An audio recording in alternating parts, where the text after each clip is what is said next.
Dear fellow scholars, this is Papers in 2 Minutes with Robert Samuel Königsberg Miles. Okay, I'm making this video for a few reasons. Firstly, I've had a lot of comments from people saying they'd like me to do videos like Carolee Journet here over at 2 Minute Papers. So this is that. If you're confused, link in the description, check out that channel, it's amazing. Secondly, this video is a follow-up to a video of me that recently went out on Computer File about generative adversarial networks. Definitely check that out if you haven't yet. Again, link in the description. This video will make a lot more sense if you've seen that one. So on the Computer File video, there were a fairly large number of comments about there not being enough pictures in that video, not enough sort of demonstrations or visualizations of the actual images being produced by these networks. And that's largely my fault. I told Sean I would send him links of the papers I was talking about, and I forgot to do that. But we can talk about them here. So at the end of that video, I was talking about doing arithmetic on the vectors in the latent space. If you take your men wearing sunglasses vector, subtract the man vector, and add the woman vector, you get a point in your space. And if you run that through the generator, you get a woman wearing sunglasses. And people were asking if that was a real thing or hypothetical, and if they could see pictures of it and so on.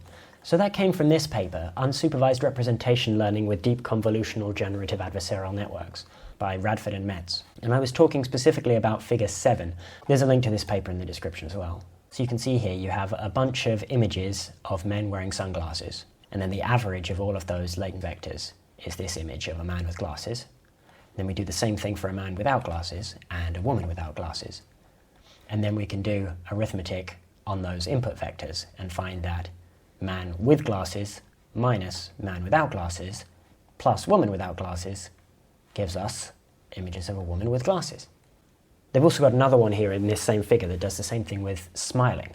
So you take a smiling woman vector, subtract the vector for a woman with a neutral expression, and then add the vector for a man with a neutral expression, and you get a smiling man, which is pretty cool.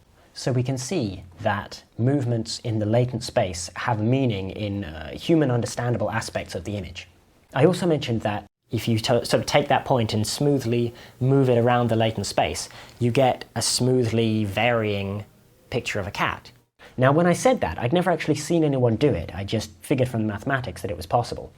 But just after that video went live, this paper was made available, which included as part of their demo video exactly that, smoothly moving around the latent space to produce smoothly varying cat pictures.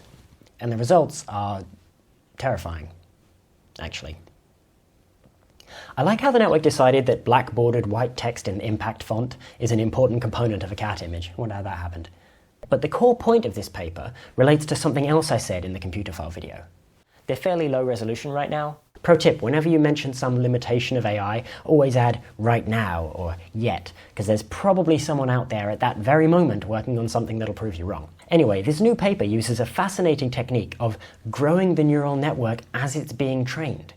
So new layers of neurons are added as the training progresses to allow very large networks without having to train such a large number of neurons from the very beginning. This allows the system to generate unprecedentedly high-resolution images. I mean, look at these results. It's just beautiful. It's nice to be able to take a break from being deeply concerned about the impact of AI on the future of humanity and just be deeply concerned about the output of this network. What is that? What is that?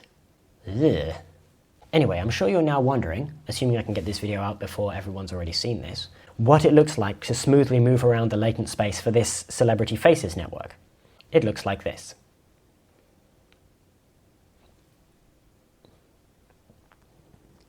I'm just going to let this run. I think it's completely mesmerizing. There's a link in the description to the video that I got this from, which has a lot more examples of the things that they can do with this technique, and it's really, really excellent. There's also a link to the paper, you can read that as well.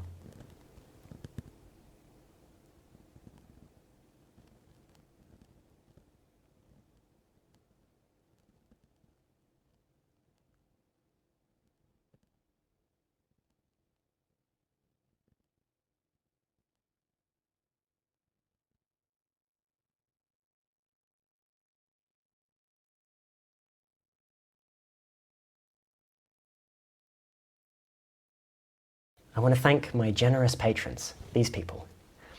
And in this video, I'm especially thanking Alexander Hartvig Nielsen, who's supported the channel for a really long time. Thank you so much. I want to apologize to 2 Minute Papers and say thank you for watching and for your generous support, and I'll see you next time.